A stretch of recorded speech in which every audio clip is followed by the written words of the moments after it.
This week on Tennessee Mountain Homestead, there's a brand new project in the shop and the boys get straight to work on the teardown. Ethan cranks it up with the impact gun while Jason takes a trip down memory lane. It may be time to spring forward this weekend, but we're setting our clocks back to 1972. There's no time for shaking hands with Mr. Nixon. The show starts right now. Hey guys, welcome to TMH. We've been blasting through the Project Buck 50 build lately, but we're at a stopping point, waiting on parts to show up in the mail. The good news is a brand new project rolled in the door. My 1972 Sears SS15. Let's talk about it. The Sears line of garden tractors go back well over 6 decades. The first example dates back to 1959 and was called the David Bradley Suburban. It was the first 4-wheeled conventional garden tractor sold by Sears. In 1964, the brand shifted to the Sears name. Then around 1966, the Roper Corporation acquired David Bradley and took over production. Some other early examples were the 1964 Sears Custom 600, the 1966 Suburban 12, and the 1967 Custom 6, which happens to be the model chosen to build Blackout.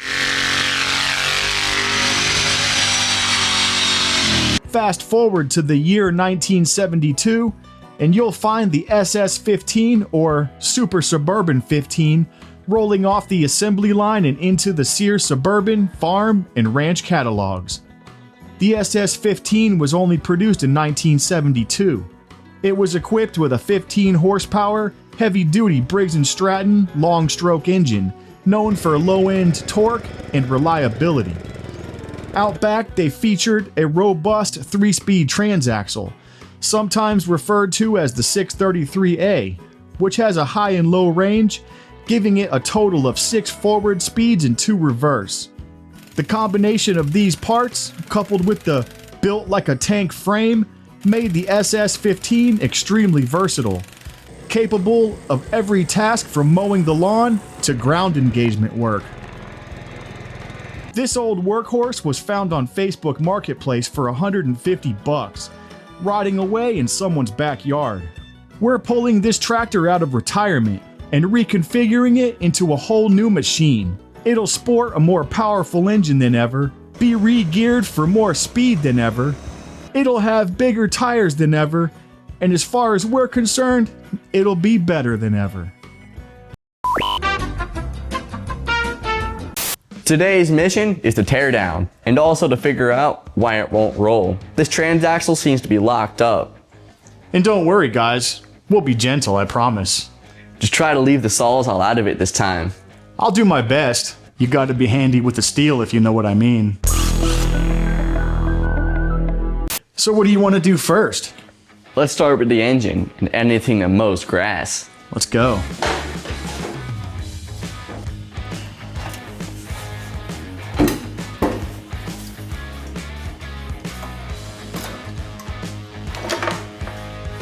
Use the wrench to unscrew it. Moments later.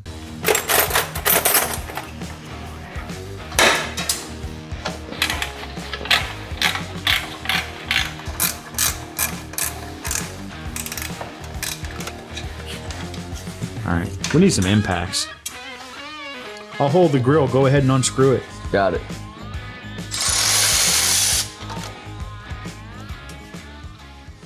The next thing to come out of here is the engine. We actually tried to get this old Briggs to pop off yesterday, but she's too far gone. Who knows how long this thing sat, and the wiring is a rat's nest. Speaking of rats, this old Sears has had its share of tenants. It's like a multi-family mouse condo up in here. But this old Briggs isn't headed for the scrap pile yet. It's too cool for that. For now, it'll go into cold storage on the shelf with all the other parts. Get rid of this power stack here.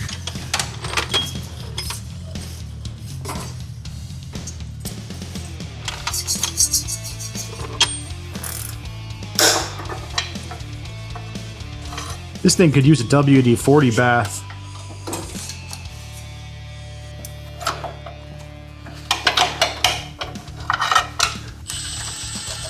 think you got it.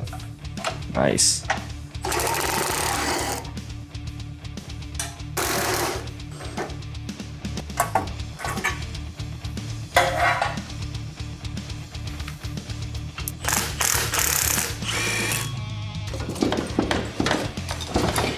Time for the engine hoist.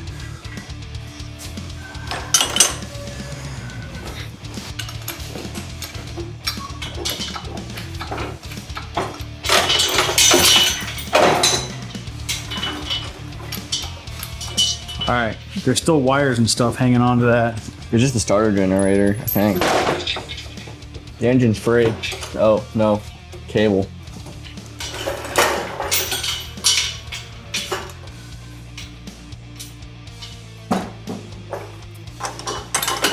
Got it.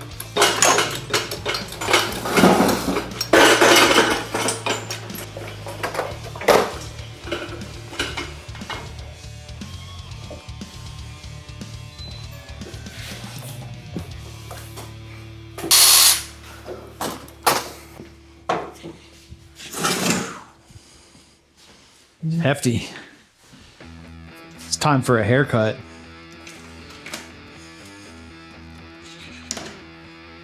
£20.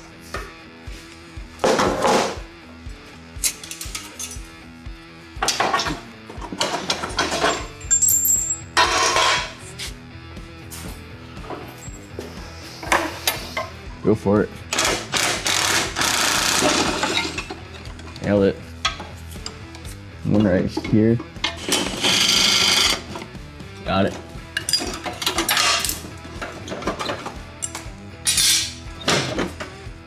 It's got a linkage on it.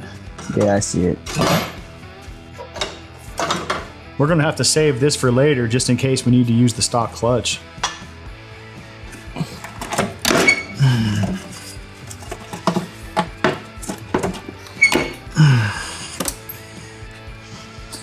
That's the proper removal process for this regulator.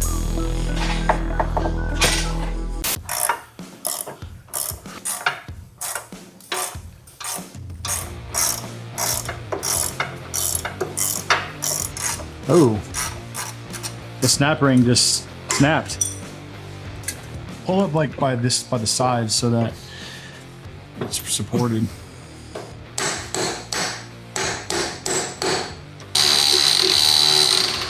It's not. A few moments later. Regulators.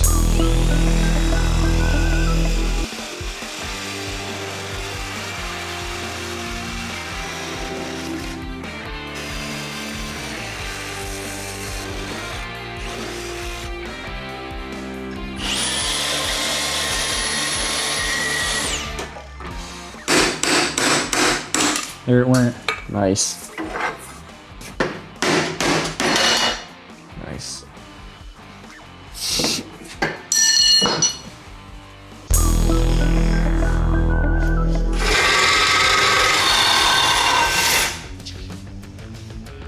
Safety switch deleted.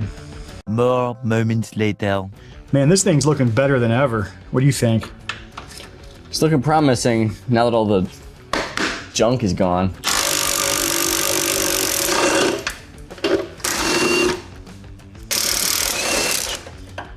Look at that. The fiberglass is broken right there. Yeah.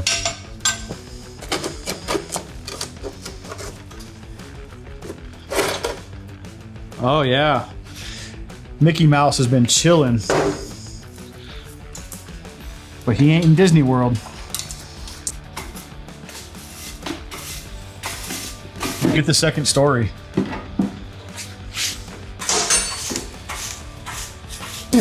Oh man, I got some on my mouth.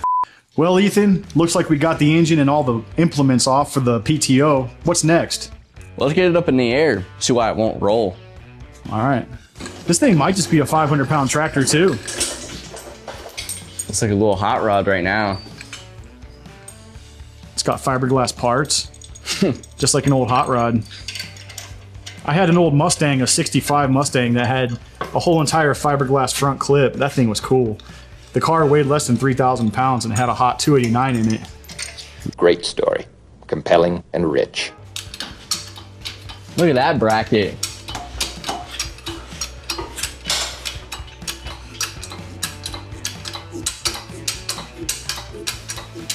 We think the reason this won't roll is because the brake's all jammed up.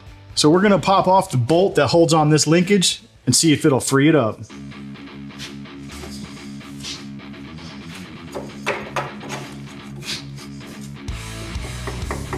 It's loose. You're gonna try turning both at the same time to know. You can't. I think the gearbox is locked up then. Yeah. Because look at the band brake. You can move it. Look. Let's say we pop off the wheels.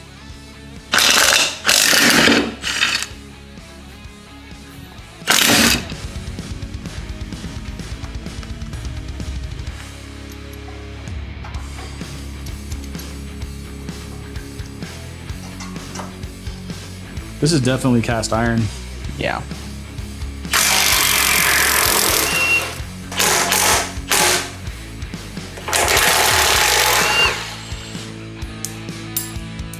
So many bolts in this thing. I don't know where to start first. Man, you can't get it to come loose.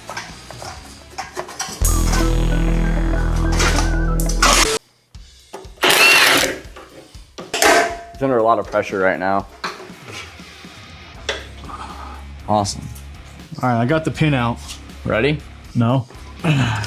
There you go.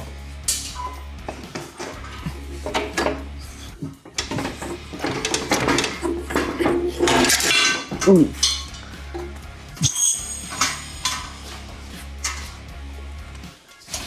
Sears are junk.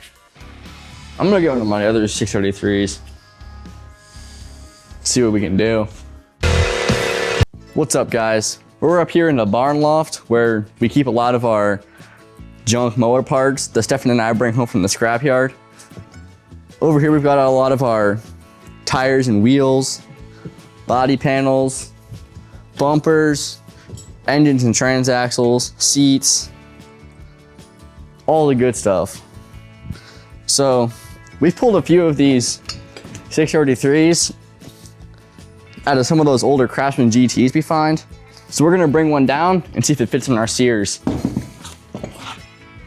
What if I can just drop it into one of the tires?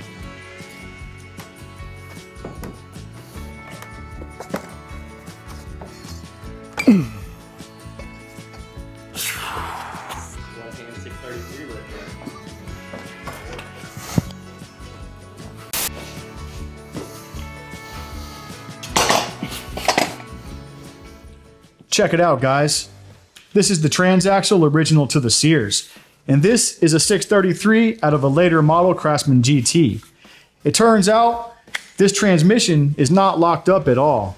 We inadvertently freed it up while messing around with the brake. Check this out. Right now, it's in third high range.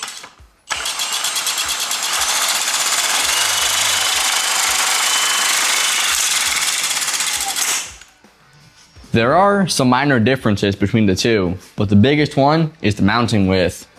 He's talking about that right here, which we've got 10 inches between the frame rails to these mounting plates. And on the newer one, we've got 12 inches. We were kicking around some ideas, and we think it's totally possible to engineer the newer transmission into the chassis. Or use parts like the splined axles from the newer transaxle into the original. But that's going to be a discussion for another day. We need to get this stuff degreased and get all this grime off of it so we can take it apart. Looks like you got your work cut out for you.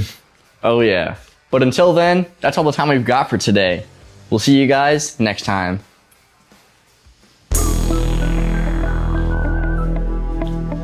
Regulators.